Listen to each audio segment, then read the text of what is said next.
record it now. Now it's there. Okay. There we are. I'm recording now.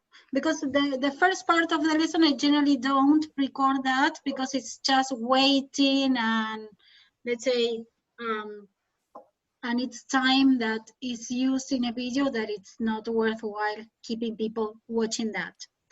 Well, the idea was that we analyzed this a shot of a book that in a way I tried to share it with you with 2 print screens.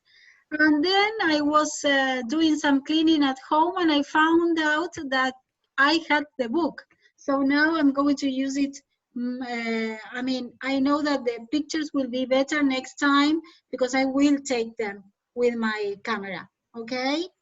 So, well, what can you tell me about the activities, about the topics, the way they are presented, or the type of let's say, cognitive skills that the students are supposed to put into play in this section of the book? What can you tell me from the concepts that we have read?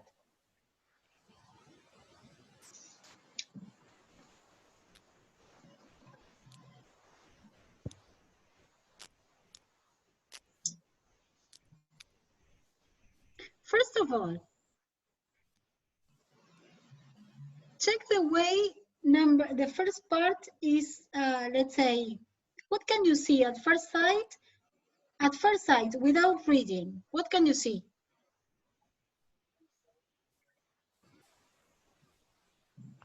Pictures. So, we can say that there is visual stimuli, right? This visual stimuli is used only to work on language systems.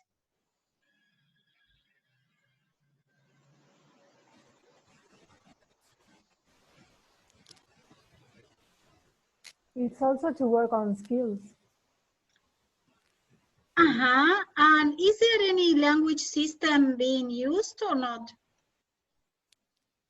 Remember we talked about this, that sometimes a language system is the first stepping stone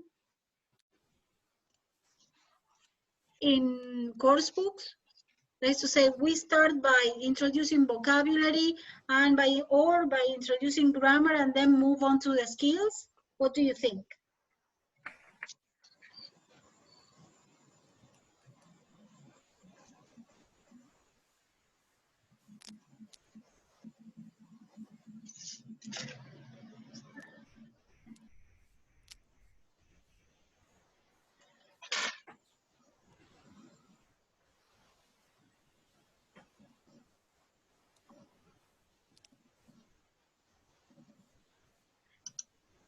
I gave you this last week. Do you remember?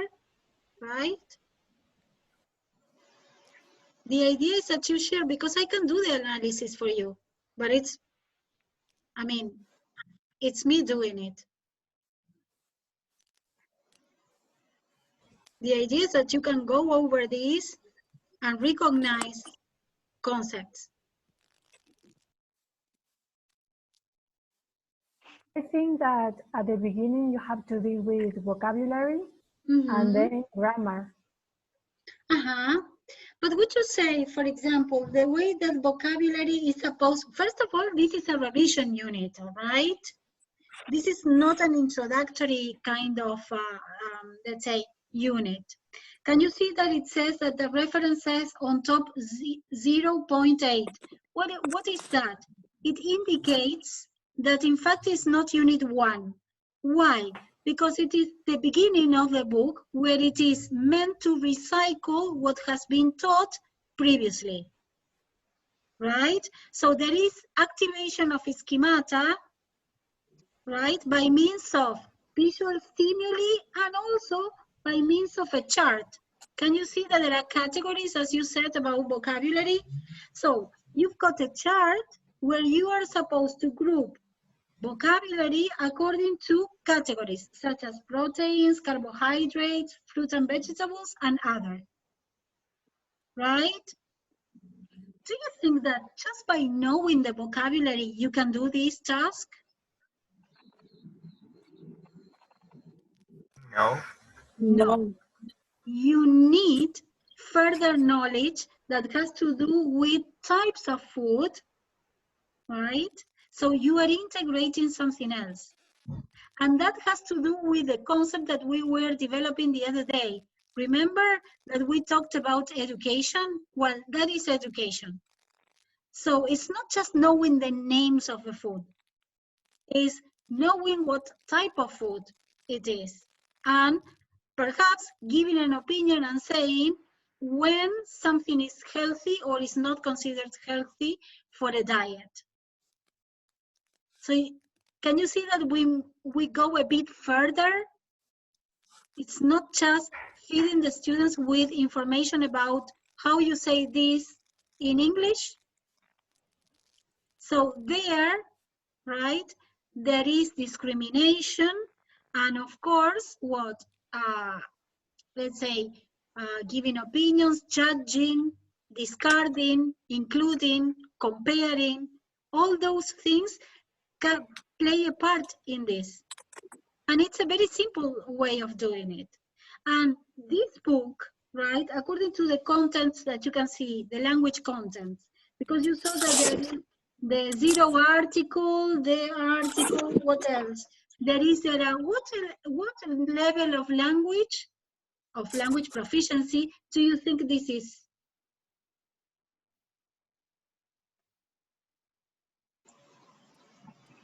Advanced.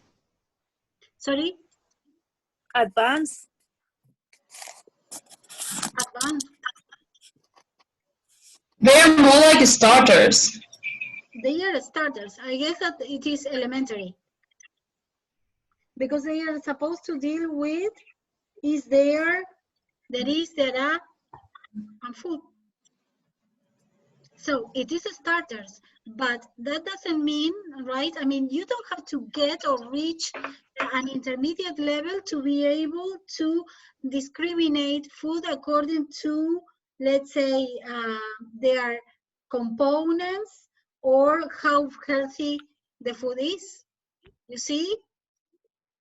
So that's what I wanted you to see, that sometimes we may do it in a way that is plain, that focuses only in the language systems, or we can extend that into skills, as you said, and also into other fields that have to do with learning about what? Learning and sharing what? Views, for example. Interchange. Why not integrating knowledge that has been activated in Spanish? They have studied this perhaps in biology. You see? That is important, but definitely the level is elementary or starter. Sometimes they say that starter is the first year the students are exposed to the language, and elementary could be considered the second year, right? That much depends on how often the students are exposed to the language, but it could be starter or elementary, right? Now, what tasks or what activities do they have to do? First, they have to work in pairs. Can you see at the very beginning it says, show what you know. And it says, in pairs, complete the table with all the different foods you can see in the photos A to D. So, are they working all alone? No. No. Okay, so what is the focus? If they are working together, what do they do? They have to share. They have to share, they have to discuss, speak, and come to an agreement. Okay, Emiliano, you want to say something? I think he's writing in the chat. I'm sorry, but I cannot hear. Somebody who spoke on the microphone, it's very low. I couldn't hear you. I said that Emiliano is writing in the chat.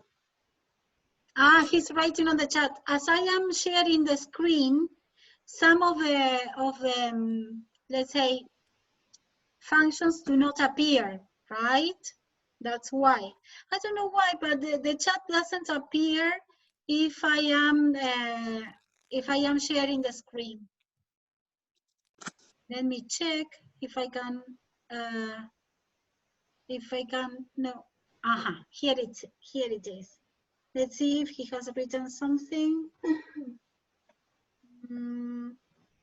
I cannot see it. New manage, stop video. Let's see. I cannot see the chat if I am sharing the screen, unfortunately. I don't know why. Okay, can you tell me, if you can see the chat, can you tell me what he has said?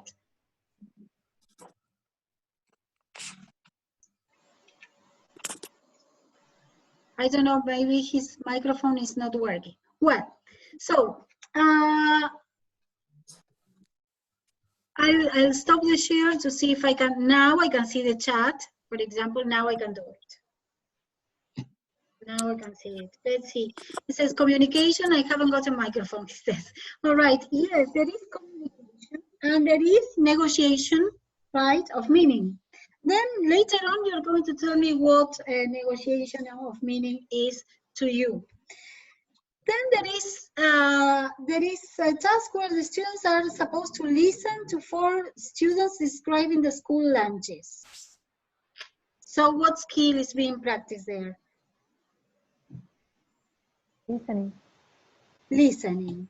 And then it says, look at the photos again, find examples of 3 countable and uncountable nouns. What is the focus there in number 4? Grammar.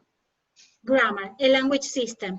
You see that, I mean, it seems that there is a kind of, let's say, rhythm in the tasks. They are all related. Have you noticed that all the tasks are related to the unit of food? Now, the focus changes from vocabulary to grammar, right? And not only just one grammar point, but there are several grammar points. One is that of there is and there are, then countable and uncountable nouns, and what else? Then on tasks 6 and 7, you can see the focus on the grammar of articles, definite and indefinite article, countable and uncountable nouns. So there is grammar, there is vocabulary, but all these grammar and vocabulary points are, in a way, let's say, practiced together with the language skills. So it's not that you have to practice the grammar and say if you should, there is or there are, whether it is countable and uncountable, and then you do some listening that is related to food. No, it seems that the idea is to try to integrate the language system, right? And in this case, focusing on vocabulary and grammar together with the language skills. And that was interesting. That's why I included this as a task, because I wanted you to analyze this, to see that not, I mean, it's not advisable to separate language into the, let's say, hardcore, as we called it, that of pronunciation, that of vocabulary, register, discourse, analysis, etc. And then a different, let's say, area of language as that of skills. And remember that when we read about skills, it's not just what? The macro skills. Then you have micro skills that have to do with every, let's say, macro skill, such as listening for gist or for specific information.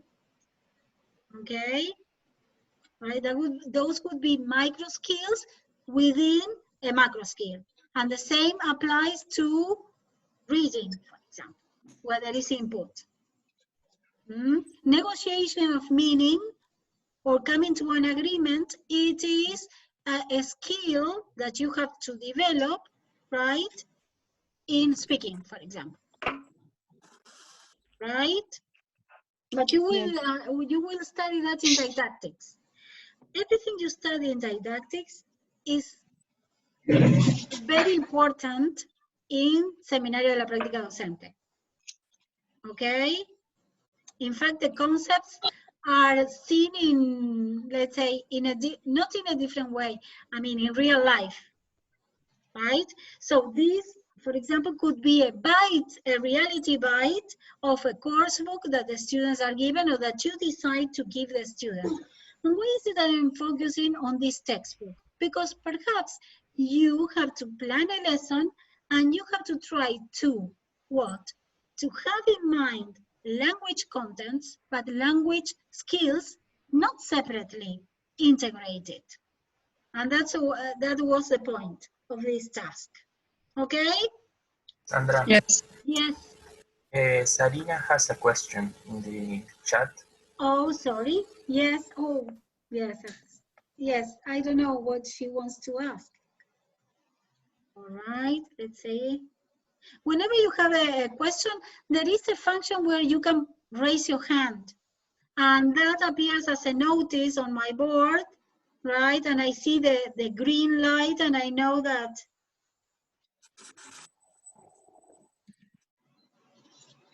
you want. Let's see if she writes something.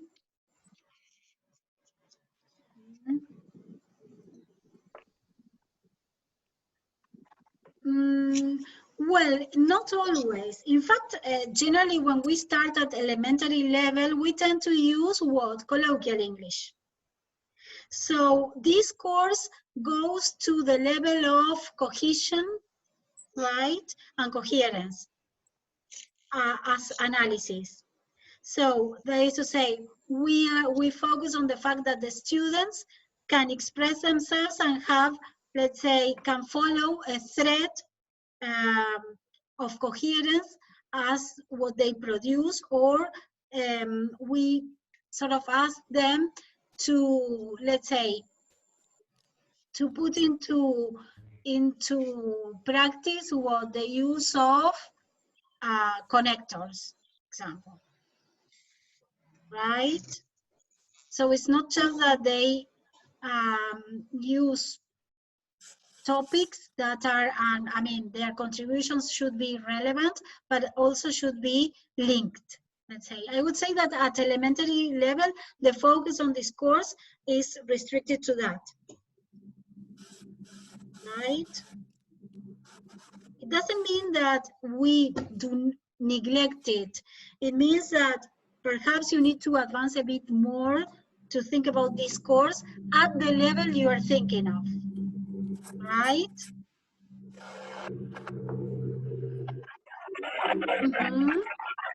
I don't know if I have answered the question. Well, take a look that there are reminders. Also remember these. I mean, I really like this book. I think it is really complete. And what I will do is to show you for next class. I will take some photos and then upload it onto the Google Classroom. The first part where the table of contents appear. There is a helicopter. I hope that it's not the police coming for me, right? So there is noise there. So what I will be doing is to send you a file where you will see the units and how the different areas are in a way organized for you to see it in a clearer way. And then I'm going to give you some tasks to work on, but this is not analysis of textbooks, but it is analysis of type of activities. That is one of the things that worries me. We have to analyze the type of tasks, and under the light of what? Under the light of approaches. I mean, when we were referring on Monday to behaviorism, right? And now we're going to refer to cognitivism too. the idea is that, can I see activities, can I in a way be well aware of the difference between activities that seem to be planned only following a behavioristic view? Because this may happen. There is always a way to, let's say, devise, no matter how simple the activity is, to make it interactive. Such as the table for classifying, the students had to classify the food, right? There, you can see that the writer, the author of this book, devised a very simple structure table. In fact, it's not a structure, but a vocabulary table.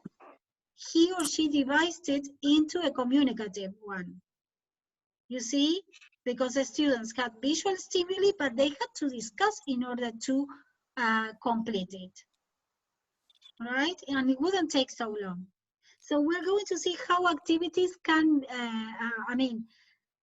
they can be of different types. We've got, you know, mechanical activities. Those are the drills, what we call them. Then we have the meaningful ones, and then we have the communicative ones. So I'm going to give you some examples, right? And we're going to discuss why it is meaningful, why it is mechanical, and why it is communicative, and how we can, in a way, adapt them to, let's say, to the students, and the students, I wouldn't say needs, but perhaps ways they are, because sometimes the students have rituals, they have their own routines. So sometimes if an activity is very demanding, we cannot set them to do something that is going to discourage them. All right, but that is something we are going to see later. Well, one of the questions in the questionnaire that we started on Monday was that of what features of Skinner's recommendations do we still keep as a routine in our classrooms? Do you remember that question? I don't know, if you want, I can share the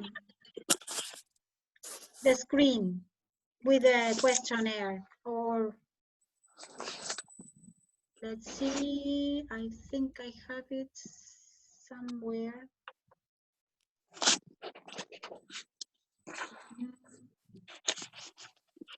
Maybe there. Let's see. You tell me if you can see it.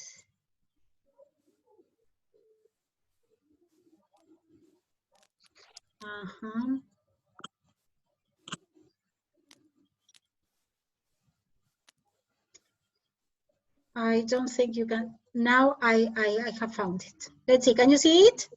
Yes? Yes. Oh, okay. Yes. So it says, what features of Skinner's recommendation, and I think I skipped an M there.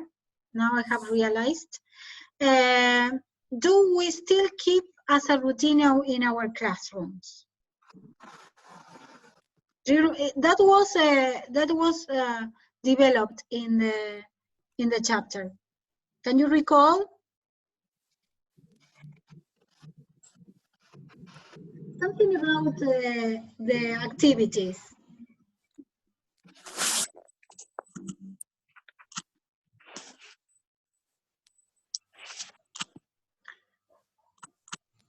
Sarina wrote in the chat that activities are broken into chunks. That's it. Okay. That is to say, generally, let's say, what do we do? For example, what is that? We start with visual stimuli, for example. Then, as you saw in the focus snapshot that I showed you, then there was a structure table, then there was one activity where they were supposed to listen. So there are like small steps into one task, right? And we do that. And that is connected to sequencing. What is that? Well, first we do this. After we have reached this, well, then we move on to something more complex, and that has to do with sequencing tasks, not only to have an order, but also to let the students create a map, right, of the language we are teaching, or we are revising, or we are practicing. So that the students know where they are standing, in a way. And another thing that we can also say that it has to do with the Skinner's, let's say, contributions, is that of the role of the parents and the teacher. The parents perhaps as being the first teachers that children have within the family, right? But I mean, there is a role where there is mediation, and we still keep that role, right? Now,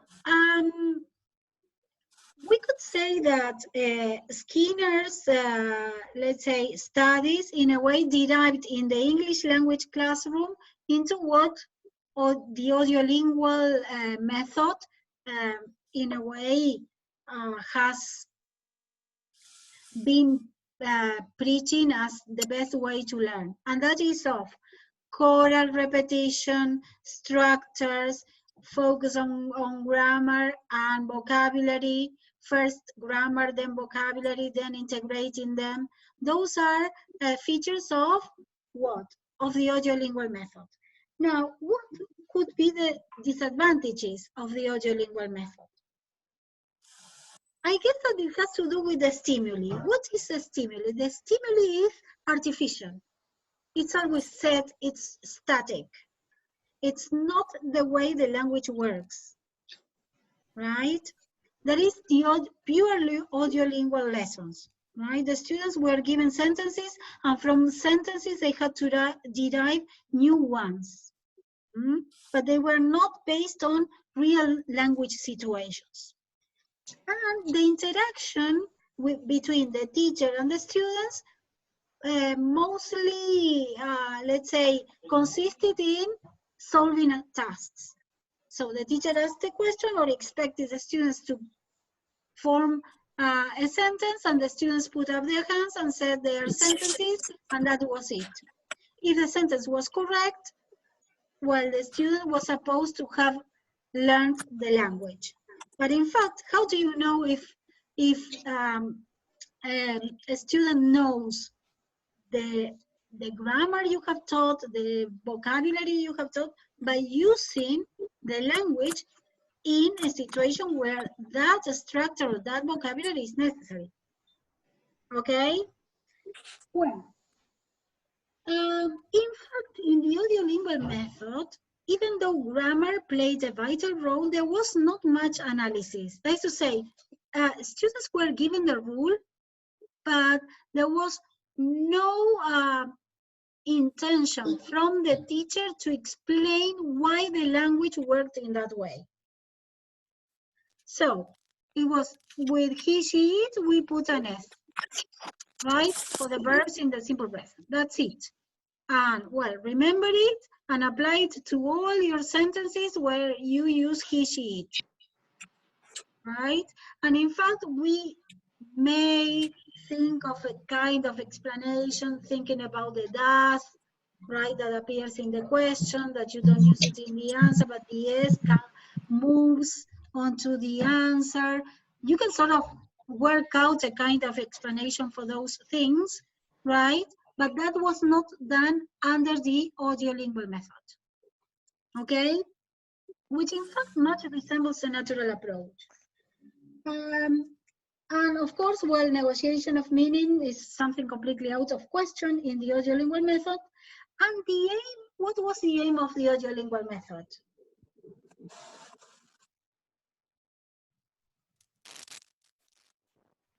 What did the teacher want you to do?